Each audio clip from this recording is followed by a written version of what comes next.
अपने भाइयों की जिंदगियों में इंटरफेयर करना थोड़ा बंद कर दो तुम लोग। उन लोगों की अपनी भी कोई लाइफ है नहीं।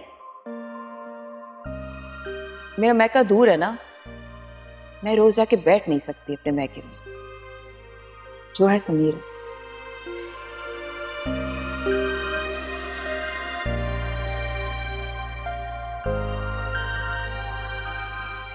ये तुम मेरा फोन रिसीव क्यों नहीं कर रही हो? आखिर चाहती क्या हो? अगर वहीं रहने का इरादा है ना तो बता दो मुझे।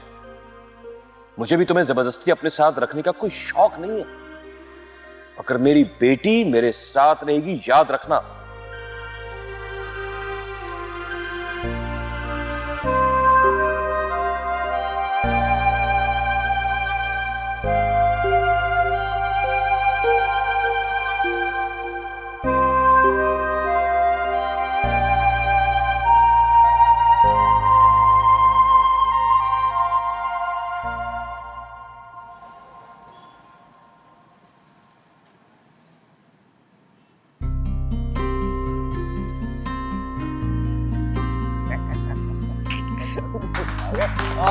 Welcome welcome welcome. हमारे घर की रौनक लौट आई। ये लो बेटा, वेलकम। Thank you. वेलकम भाभी। Thank you so much Zoya, इसकी क्या जरूरत थी? सिर्फ आपकी मोहब्बत और खुशी। पता है मैं आपके बगैर बहुत उदास हो चुकी हूँ। वेलकम बेटा, welcome to the house. Thank you thank you.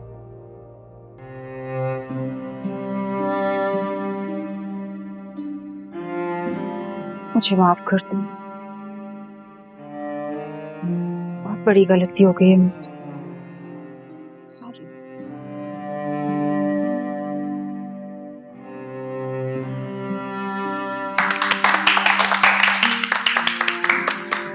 Thank you.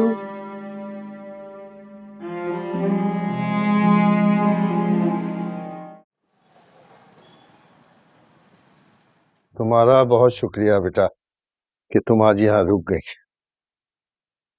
कैसी बातें कर रहे हैं आप अंकल? क्या कभी आपने सुना है बाप को अपनी बेटी से शुक्रिया अदा करते हुए? और मुझे तो ये बात मालूम थी कि महविश के जाने के बाद आप बहुत अफसरदा हो जाएंगे, लेकिन आप ये बात भूल रहे हैं कि अभी आपकी एक और बेटी भी है आपके पास। बहुत शुक्रिया बेटा। बेटा उसकी मौजूदगी जिंदगी का एहसास दिलाती है। फिर भी तुम्हारा बहुत शुक्रिया। पता है क्या, बेटियों को माँ बाप से अलग करना माँ बाप की मजबूरी होती है। मैं रोजाना महविश से कहता था कि कबीर कब आ रहे हैं तुम्हें लेने के लिए, कब आ रहे हैं। और फिर उसके बाद इस बात का डर लगने लगा कि चली जाएगी तो साथ साथ घर की रौनक भी लेके चली जाएगी। मगर अंकल, अब आप जब भी उदास हुआ करें, आप मुझे कॉल कर लिया करें, मैं आ जाऊंगी आपके पास। बहुत शुक्रिया बेटा। खाला खालू कैसे हैं? वो लोग ठीक हैं, फिलहाल अपने बेटे के पास गए हुए हैं दुबई। अच्छा, तो फिर एक काम करो ना, जब तक वो वापस नहीं आ जाते हैं तुम यहीं आके रहो, ये घर तुम्हारा ये भी तो है ना। Uncle thank you so much, मैं जरूर आती, लेकिन बस वो परसों वापस आ रहे हैं तो मुझे कल जाना है, उनके पोर्शन की पूरी सफाई वगैरह करवानी है, बहुत सारे काम है। कितने बच्चे हैं खाला खालू के? उनके माशाल्लाह से 3 बच्चे हैं, लेकिन तीनों ही अब्रॉड है।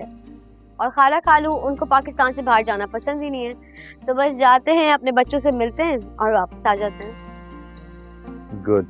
तो शुरू से वो तुम लोगों के साथ रहे?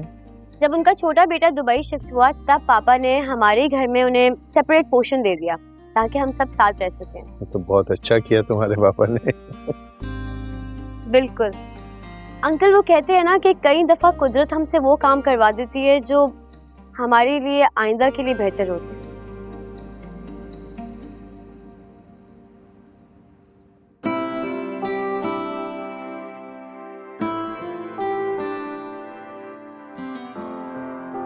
महविश बेटा, मैं काफी देर से तुमसे पूछना चाह रही हूँ कि ये क्या हुआ है तुम्हारे माथे पे?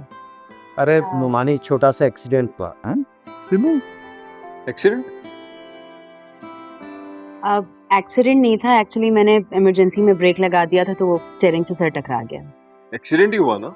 डॉक्टर को दिखाया? टेस्ट वगैरह कराए, तसल्ली कर ली? हाँ हाँ, पूरी तसल्ली कर ली है, डॉक्टर से पूछ कर ही घर लाया। She is fine now. परी थैंक यू सो मच, सब कुछ बहुत मजे का था और डिजर्ट तो जबरदस्त। Thank you.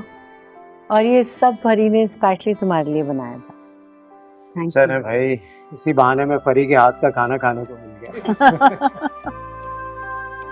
और हाँ, अब सब लोग मेरी बात सुनो। भाभी के आने की खुशी में भैया हम सबको ट्रीट देंगे।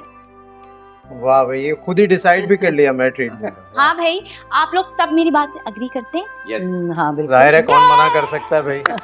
यस, फाइनली फिर हम लोग कहीं डिनर पे जा रहे हैं।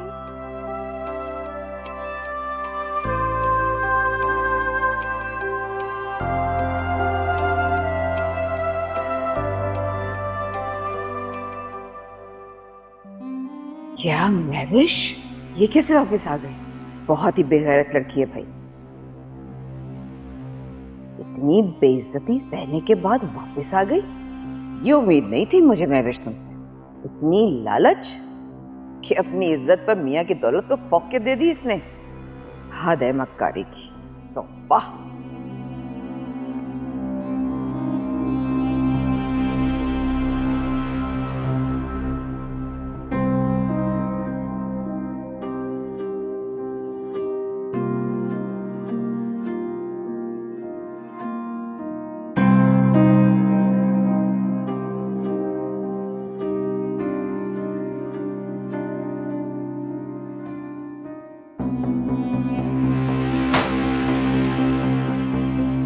सोचा था टल गई मुसीबत, आ गई चुड़ैल कहीं की वापस। मैं क्या लग रही घर में।